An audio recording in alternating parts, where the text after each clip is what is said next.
1 Coríntios 10, 23, quem achou, diga amém. Amém. Todas as coisas me são lícitas, mas nem todas as coisas convêm. Todas as coisas me são lícitas, mas nem todas as coisas edificam. Amém? Amém. Podem sentar, meus amados irmãos. É a merenda para essa noite. Amados, esse texto que eu li, ele serve de base como um texto áureo, porque aqui nós poderíamos pregar sobre diversos assuntos. Porque esse texto, ele fala sobre a liberdade cristã. É um texto que, quando nós analisamos na perspectiva da teologia sistemática, encaixa-se justamente na ética cristã. Mas nessa noite eu quero falar sobre um assunto que eu creio ser muito pertinente a nós outros, e vou apontar uma vertente talvez distinta daquela que costumeiramente ouvimos quando esse tema é abordado para ser refletido. Eu quero falar um pouco nessa noite sobre os usos e costumes dos cristãos. Quais são ou quais devem ser os usos e costumes cristãos, tá certo? Muito bem. O que nós temos aqui como introdução no texto é que Paulo está falando para os irmãos com relação à alimentação, uma vez que eles estavam muito confusos se podiam comer determinado tipo de comida, se não deveriam comer. Aí Paulo fala que os irmãos não devem ser motivo de escândalo para ninguém, que tudo que eles fizessem deveria fazer para a glória de Deus. Eles deveriam ser palatáveis tanto a Deus quanto aos homens. E aí Paulo solta essa palavra que coloca na verdade os irmãos a cargo das suas próprias escolhas, baseados no conhecimento que eles já tinham acerca de Jesus. Aí Paulo vai falar que todas as coisas são lícitas, ou seja, lícito significa legal, não há proibição jurídica, não é crime fazer, é comum estar fazendo tais coisas. Ele fala que tudo é lícito na sociedade que eles viviam, comer, não comer, que era o tema central aqui, mas ele vai dizer, mas nem todas as coisas, convém. Ou seja, era conveniente ser feito, era lícito, mas não era conveniente, ou não era decente, a mesma palavra. Mas aí ele vai começar e repetir de novo, ele vai dar um trocadilho, todas as coisas são lícitas, repete de novo, e vai dizer, mas nem todas as coisas edificam. Logo de cara, para todos os irmãos que estão ouvindo essa palavra, quando você for fazer alguma coisa, entenda o seguinte: se o que você for fazer for conveniente e edifica, faça, não tem problema nenhum. Agora, se você for fazer alguma coisa que não é conveniente e não edifica só porque é permitido, não faça. Todo mundo faz, não é crime, mas vem cá, convém que eu, como crente, faça? Edifica o que eu estou fazendo, edifica a mim e as outras pessoas? Essa deve ser a pergunta que devemos fazer. Então eu estou interpretando o texto, e aqui vocês percebem que abre um leque diante de nós, que poderíamos abordar uma série de temas aqui e apontamentos dentro dessa vertente colocada por Paulo aqui. Mas nessa noite eu quero falar um pouco com vocês sobre os usos e costumes cristãos. Quais são os usos e costumes que os cristãos eles devem ter? Bom, para responder essa pergunta, nós precisamos entender, antes de mais nada, o que é uso e o que é costume. E para chegar às conclusões que vou apresentar à igreja nessa noite, eu consultei alguns materiais. Eu confesso que eu fui parar na área de jurisdição e na área de jurisprudências, que é uma das matérias da área da advocacia. Tem uma matéria na advocacia chamada usos e costumes. Eu não sabia que tem essa matéria. E aí eu dei uma olhada numa apostila pequena de 8 páginas e me forneceu uma linha de raciocínio que, dentro daquilo que eu estava buscando, Deus confirmou meu coração. Eu espero que confirme ao seu também. Então vamos entender aqui o que é usos e costumes. Amados, os usos e costumes, eles são responsáveis pela a identidade de um povo ou de um grupo social. Em suma, os usos e costumes, eles são responsáveis pela formação cultural de um povo. Por quê? Porque identifica o povo a partir de uma marca, a partir de uma característica, a partir de uma prática. Então os usos e costumes, eles são importantes. Portanto, não existe nenhum povo no mundo, nenhum, que não tenha usos e costumes. O que acontece é que os usos e costumes dos povos variam de um para o outro, e essa variação acentua-se justamente dentro da visão cultural de cada povo, porque, como já dissemos, os usos e costumes, eles formam a identidade de um povo, a identidade cultural de um povo, é a marca de um povo. Mas o que são usos? Na sociologia, tanto os usos quanto os costumes são comportamentos. A perspectiva é de comportamento. Os usos e costumes, os usos, na verdade, é tudo aquilo que o indivíduo lança mão para usar. Preste atenção que eu vou definir o que é uso e costume, depois vou juntar os dois. Os usos é tudo aquilo que o indivíduo lança mão para usar, aquilo que é útil, aquilo que pode ser usado, aquilo que é lícito que seja feito. Então isso é uso, né? Aí nós temos aqui a questão dos usos concretos e usos abstratos. Lembrando que os usos, eles podem ser coletivos e podem ser individuais, mas eles podem ser concretos e abstratos. Por exemplo, usos concretos. Por exemplo, alguém faz uso de roupa, outros faz uso de bebida alcoólica, outros faz uso de refrigerante, outros, tudo que você usa, que você pode lançar mão, que é legal, é um uso. Isso é uso concreto.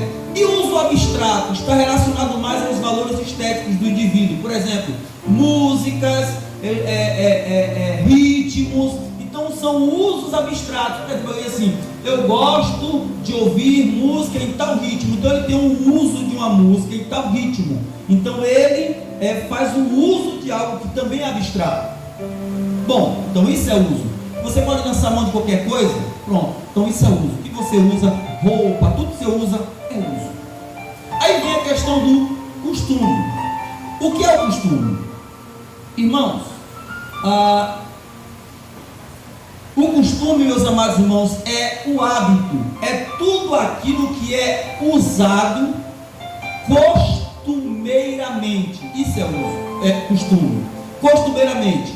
Perceba, alguém pode ter um uso e aquele uso não ser um costume, mas alguém pode ter um uso e aquele uso ser costumeiro. Então ele tem o uso, costume daquela coisa.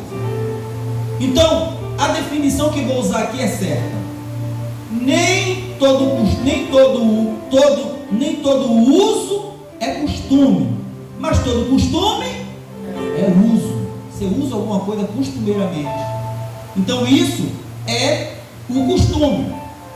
Entretanto, meus amados irmãos, nós podemos sintetizar a questão da junção do pensamento dos usos e costumes da seguinte forma: que os usos ou uso é quando as coisas a serem utilizadas dependem do indivíduo. Isso é uso.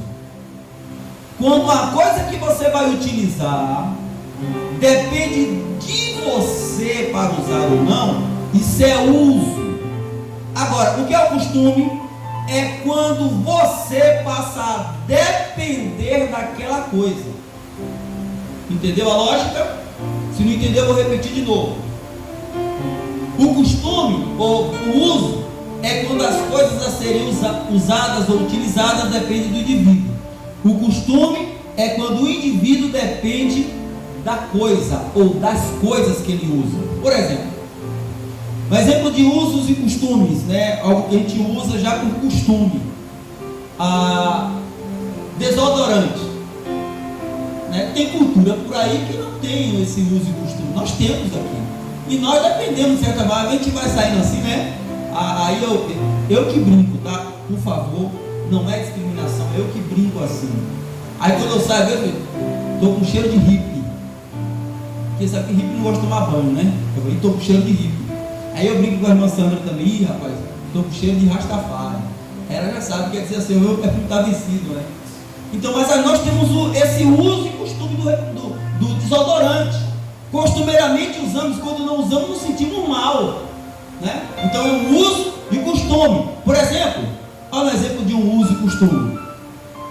Aqui um objeto é uma coisa que nós nos acostumamos a usar. Então já é um uso e costume já da sociedade moderna. Tem gente, por outro lado, que não quer saber de celular, não tem esse uso e costume, tem outro. Mas eu estou dando essa explicação introdutória para que você possa entender a vastidão do sentido da palavra uso e costume. Que quando às vezes nós aplicamos dentro da igreja, aplicamos apenas a questão de vestimentas apenas. E não é apenas isso, é um universo de coisas. O fato, irmãos, é que os usos e costumes, eles geram cultura. E a cultura de um povo é o resultado, né, dos usos e costumes desse povo. O povo brasileiro tem muitos usos e costumes, como tomar banho todo dia, que alguns países não tomam banho todo dia, e uma série de outros usos e costumes que nós temos aqui, que só o povo brasileiro tem, né? Alimentares também. Então espero que você esteja entendendo o que é uso e costume e a profundidade, para você não ser raso naquilo que haveremos de colocar daqui para diante, quando nos atermos à palavra de Deus. Então, os usos e costumes geram cultura de um povo. A cultura é o conjunto de crenças, é o conjunto dos usos, dos costumes e das artes de um povo. A cultura é a identidade de um povo. A cultura é a marca de um povo. Então, dentro da palavra cultura está os usos e costumes. Deixa eu namorar um pouquinho com vocês ainda a palavra costume, a palavra cultura. Uma vez que estamos dizendo que os usos e costumes, eles são culturais. Deixa eu dizer, a palavra cultura, ela vem do latim, culturae, que significa cuidar, cultivar, preservar, ampliar, que vem do cultivo de terra que eles plantavam, então cuidavam das plantas. Então, a cultura é isso, é cultivar. Cultivar o que, pastor? Os usos e costumes de um povo, a marca de um povo. Então isso é a cultura. Então nós temos a nossa cultura. Mas tem uma coisa. Assim como os usos e costumes, eles desembocam na cultura, existe um fator inicial para que exista a origem dos usos e dos costumes. Qual é a origem dos usos e costumes de um povo? A origem é o sistema de crença de um povo. Ou seja, usos e costumes, que é a cultura, não são causas, são efeitos, e são resultados. Resultado de quê, pastor? Do sistema de crença de um povo. Tem um povo que tem um sistema de crença até natural. Quando eu falo sistema de crença, não especificamente é religioso, sistema de crença natural, que tem que tomar banho todo dia. O outro tem um sistema de crença natural que tem que colocar um perfume, porque se não colocar um perfume, ele acredita que está fedendo. Então, parte do sistema de crença do indivíduo. Então, os usos e costumes, eles têm a origem justamente nesta perspectiva, na crença. Deixa eu te falar uma coisa, que eu não vou pregar sobre isso, mas é assim, as crenças geram usos e costumes, que é a cultura. E os usos e costumes, que são a cultura do povo, geram leis que regem aquela sociedade, tá? O que geram as leis de um povo é justamente a cultura. E o que está por trás da cultura? Os usos e costumes. Onde nascem os usos e costumes? Nas crenças. Mas e o cristão, que é o nosso tema, que é o que nos interessa? E o cristão? Qual deve ser os usos e costumes do cristão? Eu quero destacar algumas perspectivas, mas exatamente 4 perspectivas aqui para nós concluirmos essa palavra. Vamos lá. Primeiro, os usos e costumes cristãos, eles devem ter a sua origem na palavra de Deus. A origem dos usos e costumes cristãos devem ter, os usos e costumes cristãos, desculpem, devem ter origem na palavra de Deus. Irmãos, lembra do que eu disse agora há pouco? Os usos e costumes, eles são resultado de crenças. E se nós somos um povo que cremos em Deus, os nossos usos e costumes não devem ter origem em nenhum outro tipo de ideia ou pensamento que não sejam as ideias ou os pensamentos divinos registrados na Bíblia Sagrada. Por quê? A Bíblia é um livro gerador de fé. Em Romanos, capítulo de número 10, você sabe disso? Está escrito assim: porque a fé vem pelo ouvir a palavra de Deus.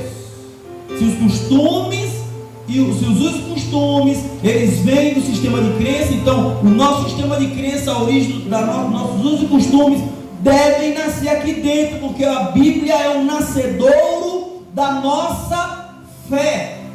Um outro texto, o capítulo 12 Péricles, 12, versículo 2 de Hebreus, como é que está escrito?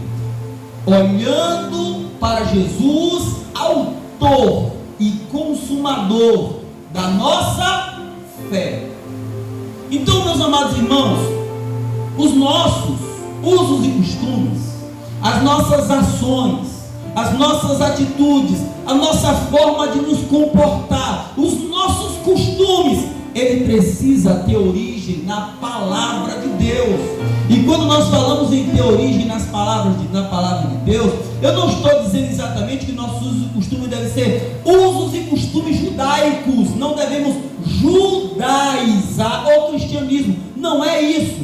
Eu estou falando o que Paulo fala aos irmãos que nós acabamos de ler, no capítulo 10, versículo 23. Paulo está dizendo que todas as coisas são lícitas, eu posso fazer qualquer coisa, mas eu tenho que ver se isso é conveniente de acordo com os meus valores. Paulo está dizendo que todas as coisas são lícitas, mas eu tenho que ver se isso edifica de acordo com os meus valores. O crente em Jesus não é um indivíduo cujo a origem do seu uso e costume é à la vontade. Não é. Os nossos usos e costumes, eles têm uma origem, e essa origem é a palavra de Deus. Quem nos guia não é o homem, não é o homem que deve dizer o que você deve fazer, o que você não deve fazer, o que você vai comer, o que você não deve comer. Quem tem que guiar você é o Espírito Santo através da palavra de Deus. Fica essa guerrinha aí, as pessoas até inventam uso e costume que não tem nada a ver. Em alguns casos nem edifica. Está vendo o que é que dá conversar com o pregador? Eu venho conversando com o Ederlan no caminho, ele me falando, permita dela, você me permite? Falando, pastor, na época de São João eu não comia milho. A minha mãe, que a mãe dele não era crente, né? Ficava chateada porque ele fazia um banquete e eu não comia, porque eu era crente. Aí a família toda comia e ele ficava lá desolado. A pergunta é bobinha. Convém? Edifica quem? Ninguém. Na época da sexta-feira santa, peixão cheiroso, não podia comer. Convém? Edifica quem? Não devemos ser guiados pelos homens, devemos ser guiados pelo Espírito Santo de Deus. O Espírito de Deus pode usar um homem, pode usar uma mulher para nos instruir, mas nós precisamos entender o uso e costume de Péricles, o uso e costume do irmão e da irmã que está sendo exposto a esta palavra. Ele tem que nascer aqui dentro, é dentro da palavra de Deus, porque é ela que nos conduz. Não é o que a denominação a denominação B, a denominação UJH acha.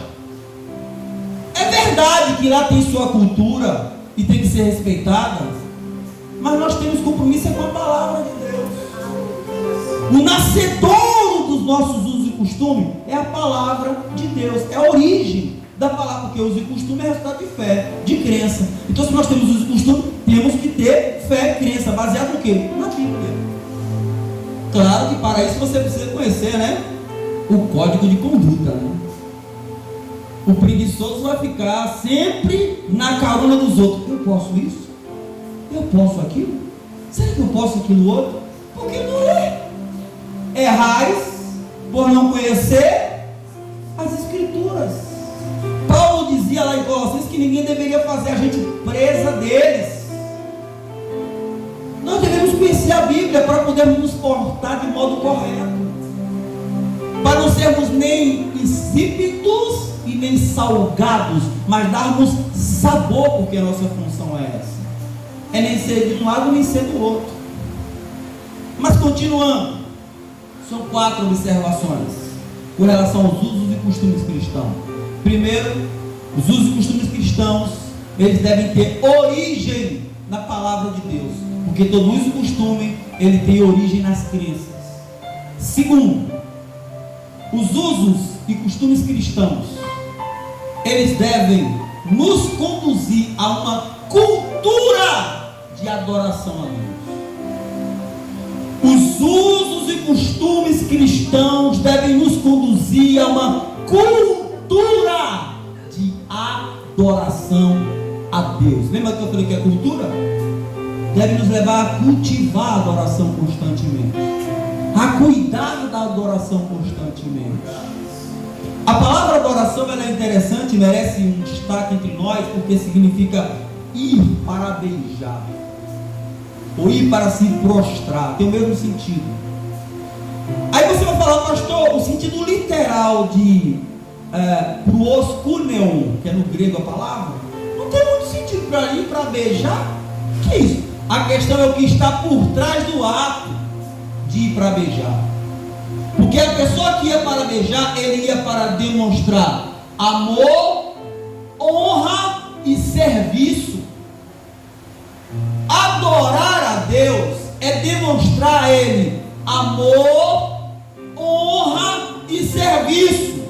No capítulo 22 de Mateus, versículo 37, salvo engano, Jesus disse: amarás ao Senhor teu Deus de toda a tua alma, de todo o teu coração, de toda a tua força e com todo o teu entendimento. Jesus está dizendo que esse amor tem que ser intenso, tem que ser forte, tem que ser profundo. Nós temos que amar profundamente a Deus. Aquele que adora a Deus é apaixonado por Deus, ele não abre mão de Deus por nada. Deus é o grande centro do amor da vida desta pessoa. E não apenas isso, adoração também é honra. A Bíblia Sagrada nos diz que nós devemos honrar a Deus. Honrar é colocar acima de tudo e de todos, é estabelecer primazia para Deus. Nós precisamos honrar a Deus. Quem adora a Deus, honra a Deus, coloca Deus acima de tudo. Jesus, ele disse em outras palavras isso no capítulo de número 6, versículo 33 do Evangelho de Mateus: mas buscai primeiro o reino de Deus e a sua justiça, e todas as demais coisas vos serão acrescentadas. Deus, ele deve vir em primeiro lugar na nossa vida. Isso é adoração. Deus está em busca daqueles que o adorem em espírito e em verdade. Coloque Deus como prioridade na sua vida e você estará se comportando como um verdadeiro adorador. Mas também adoração é serviço. O Senhor Jesus, quando estava no deserto sendo tentado pelo diabo, a Bíblia Sagrada nos diz que o diabo se apareceu para ele, né? Você sabe, deu aquelas 3 tentações, vou destacar a última, e disse para ele assim, mostrou os reinos do mundo e a sua glória, disse assim: tudo isso te darei, se prostrado me adorares. Aí Jesus disse: vai-te, Satanás, porque está escrito: somente ao Senhor teu Deus adorarás e a Ele servirás. Adoração é serviço, é estar disponível para Deus, é estar aberto para ser serviçal de Deus, é estar apto para ser usado por Deus. Irmãos, os nossos usos e costumes, eles devem produzir em nós essa cultura. Deus está em busca de um povo que adore a Ele em espírito e em verdade.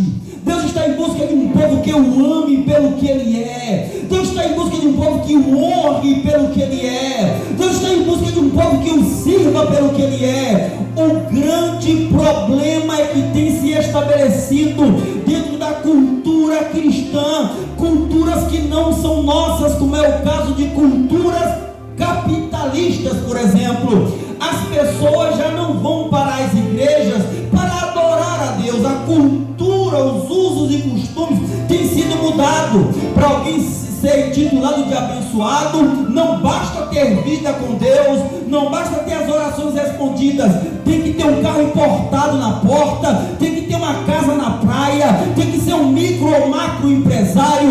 Eu lamento de decepcionar aqueles que gostam da teologia da prosperidade. Isso não é uso e costume cristão, isso é uso e costume secular. Uso e costume cristão não é adorar coisas e nem adorar a Deus pelo que Ele faz ou pelo que Ele tem, é adorar a Deus pelo que Ele é adorar a Deus pelo que Ele é. Seja um adorador. Esse deve ser os nossos usos e costumes.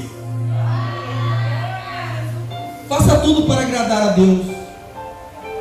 Que o seu uso e costume seja tudo para agradar a Deus. Não é para agradar você mesmo, não é para agradar a sua ou a minha vontade, mas para agradar a Deus. Em terceiro e penúltimo lugar, meus amados irmãos, os usos e costumes cristãos, eles devem nos conduzir além para adoração, também para santificação. Irmãos, a palavra santificar, santo, né? Kadosh no Antigo Testamento, no Novo Testamento Hagios, significa aquele que é separado, aquele que é exclusivo de Deus. Em síntese, essa palavra significa o seguinte, essa palavra quer dizer o seguinte: viver é não viver no pecado, viver para Deus e longe do mundo. Esse é o sentido da palavra adoração. O crente em Jesus, ele foi chamado para não viver no pecado. A Bíblia nos diz em Romanos capítulo 6, versículo 23, que o salário do pecado, meus amados, é a morte, mas o dom gratuito de Deus é a vida. E nós precisamos viver as nossas vidas longe da prática do pecado. E não apenas isso, devemos viver também para Deus. O que é viver para Deus? Viver para Deus, como vocês sabem, é viver em espírito, é viver em consagração constante, é viver em vigilância constante. A Bíblia diz: andai em espírito e não satisfareis as concupiscências da carne. Isso é viver para Deus. Colossenses 3 fala que nós devemos buscar as coisas que são de cima e não as que são da terra. E a nossa vida está escondida em Deus, está escondida em Cristo, melhor dizendo, e Cristo em Deus. E quando Cristo, que é a nossa vida, se manifestar, então nos manifestaremos com Ele. Viver para Deus e também longe do mundo, irmãos. A Bíblia diz lá em 1 João capítulo 2, versículo 14 a seguir: não ameis o mundo, nem o que no mundo há. Se alguém amar o mundo, o amor do Pai não está nele, porque a concupiscência dos olhos, a concupiscência da carne e a soberba da vida não vem do Pai, senão do mundo. O mundo passa, bem como todas as suas concupiscências, mas aquele que faz a vontade do Senhor permanece para sempre. Os nossos usos e costumes devem nos conduzir à santidade. Significa dizer que nós somos uma antítese ao pecado, somos uma antítese ao mundanismo. Nenhum que pode estar em consonância com o mundo pode dizer que está em Cristo, e nem muito menos que está praticando os usos e costumes cristãos. Aí até agora sim cabe roubo. Como é que o crente em Jesus vai andar igual ao mundo? Às vezes nós vemos vemos por aí homens que dizem serem homens de Deus, que você tem dificuldade de identificá-lo. Por quê? Porque ele não vive em santidade. Você não bate o olho e diz assim, ele é um homem de Deus. Eu sei que alguém vai dizer as aparências enganam, mas irmãos, as aparências dizem muita coisa. Não adianta, você não tem bola de cristal, você julga por aparência, eu julgo por aparência. Não tem por onde correr. Pastor, porque eu sou carnal. Então eu sou carnal tanto quanto Samuel. Samuel viu os filhos de Jessé e falou logo desse, é o rei. Aquele ali é o rei, aquele ali é o rei. Aí ele disse, não, nenhum deles é o rei não. Aí Deus foi lá e falou, o meu defeito o seu, quer você assuma ou não. O homem julga segundo a aparência, eu julgo segundo o coração. Não tem pecado nenhum. Quando eu falo julgar, não é condenar nem discriminar. Julgar no sentido de dizer, pode até ser, mas não parece. Não tem pecado nenhum julgar pelo que eu estou vendo. Os meus olhos vão me enganar. Então a gente olha e vê, isso aqui pode até ser crente, mas eu não consigo também entender como é que existem mulheres por aí que dizem que são crentes. E quando você vai ver, é o mundo estampado. Estampadinho, você vê o uso e costume daquela criatura, não é de crente. A maneira de falar não é de crente. O meio que anda não é de crente. A roupa que veste não é de crente. O ponto de vista social, conformadinho com essas coisas do mundo, sabe?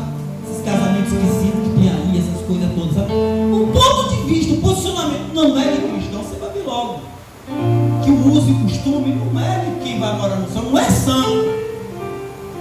Eu vou logo dizendo, o uso e costume de crente que vai morar no céu, com relação ao mundo, é completamente antiquado. O mundo não aceita.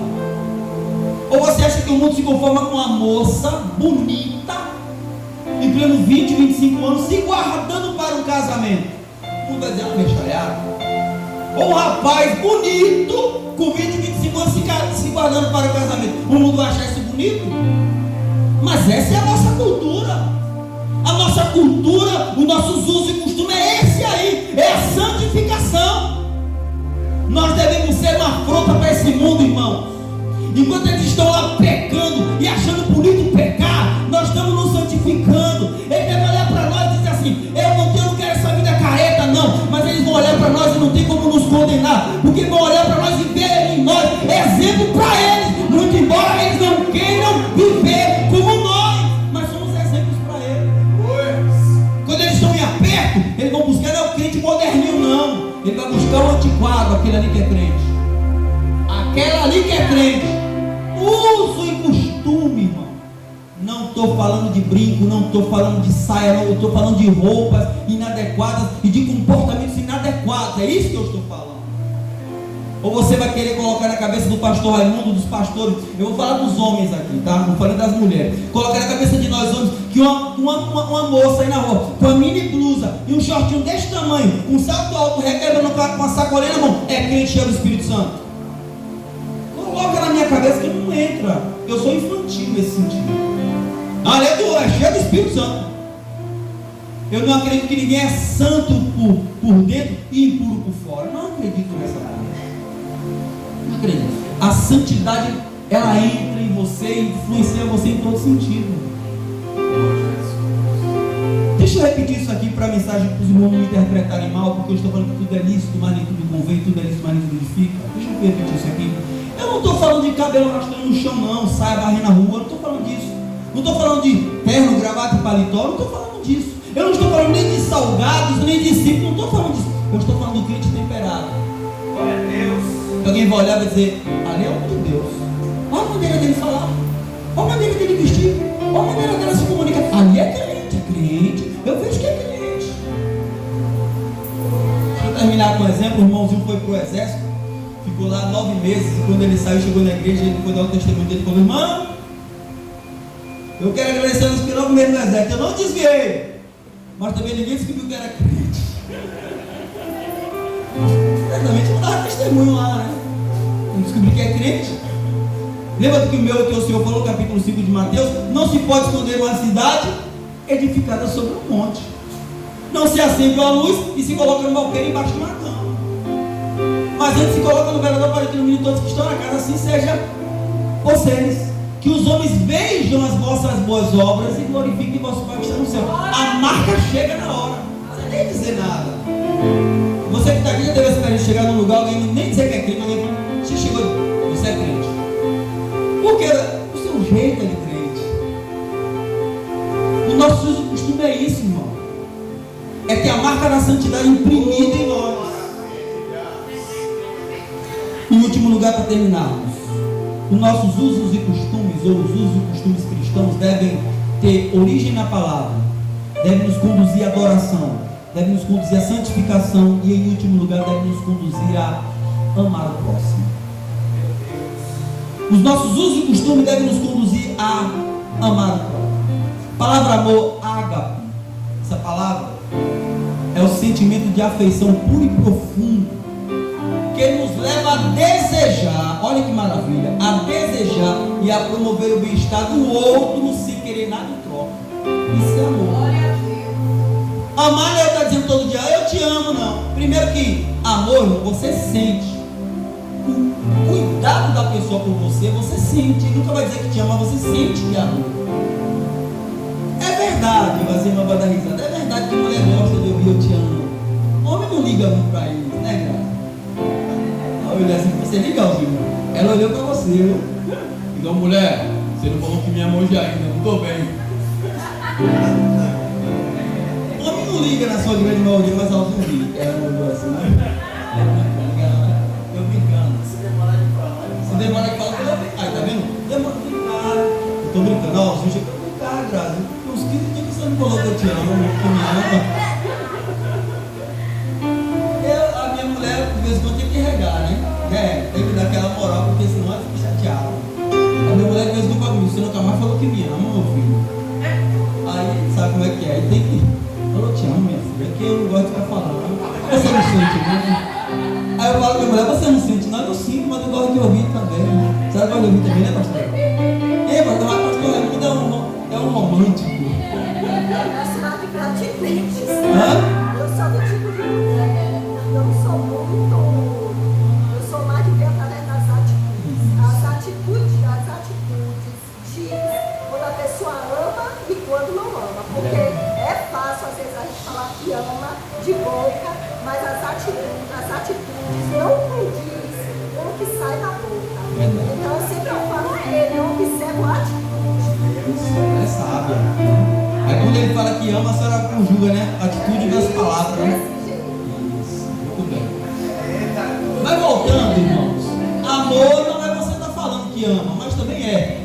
Mas sobretudo aquilo que a pastora nos falou, é atitudes. Porque o que é amor, irmão? O que é amor? Amor é a prática do bem no seu mais elevado nível de pureza. Pureza por quê? Porque você está fazendo, e a única satisfação que você tem em fazer é ver que a outra pessoa está bem com aquilo que você está fazendo. Mesmo que a outra pessoa amanhã seja ingrato, você não pode dizer, eu me arrependo de ter feito bem, não. Porque quando você fez por amor. Você não fez, é por isso que a pessoa se decepciona, terminando. A pessoa se decepciona e diz assim, eu fiz tanto bem a ele e ele me deu um coice, né? Por quê? Porque no fundo, quando ele fazia, ele tinha o interesse de ser retribuído. Mas quem ama sem empreendimento, o cara dá um coice, né? Eu não me arrependo de nada. Se você encontrar Jesus e perguntar para Jesus, o senhor se arrepende por ter morrido pela humanidade? Ele vai dizer, não me arrependo. Se fosse o caso, morreria de novo. Por quê? Porque ele fez por amor. Se vai receber bem, se não vai receber bem também. Quando eu fiz porque eu quis. Quando Paulo escreve aos Coríntios aqui mesmo, ele fala assim, eu não vos amo porque vocês me amam ou gostam de mim. Então Paulo está dizendo, eu amo vocês que eu decidi amar. Voltando à mensagem, os nossos usos e costumes devem ter isso. A marca do amor. O que Paulo está dizendo para os irmãos aqui é o seguinte, é que eles deveriam demonstrar com prática que amavam o seu irmão, não causando para ele escândalo, não causando para ele deteriorização da fé deles. Os nossos usos e costumes devem demonstrar amor ao próximo. O crente ele tem que adequar isso a ele. Esse amor consiste basicamente, eu estou terminando, em ações, consiste também em palavras, consiste em atitudes, consiste na gente estar disponível para ajudar o próximo, disposto a ajudar, tanto com doação nossa, do nosso tempo, quanto com bens, caso possamos. E vou terminar dando um exemplo. Lembram do bom samaritano? Ele encontrou na estrada um homem que ele não conhecia, estava precisando dele. Ele simplesmente foi lá, deu o que ele tinha. Lembra que ele deu óleo? Ele foi lá, passou azeite, colocou na sua cavalgadura, que era o cavalo. Ele deu, ele se doou. Isso é amor. É você amar o próximo, é isso. É você cuidar do seu irmão. Esse deve ser o nosso uso e costume. Temos que se acostumar a fazer o bem aos outros. Conclusão, irmãos, os usos e costumes, eles mudam realmente com o passar do tempo. Mas os usos e costumes que passam são usos e costumes humanos. Porque os usos e costumes que estão aqui dentro, eles não passam. Vou soltar uma frase de efeito aqui, mas verdadeira. Uso e costume não gera doutrina, mas doutrina gera uso e costume. Como doutrinas são leis bíblicas, como a lei bíblica não muda, então se o uso e costume é bíblico, o céu vai passar, a terra vai passar, e esse uso e costume vai ficar. A adoração vai ficar, a santificação vai ficar, o amor ao próximo vai ficar.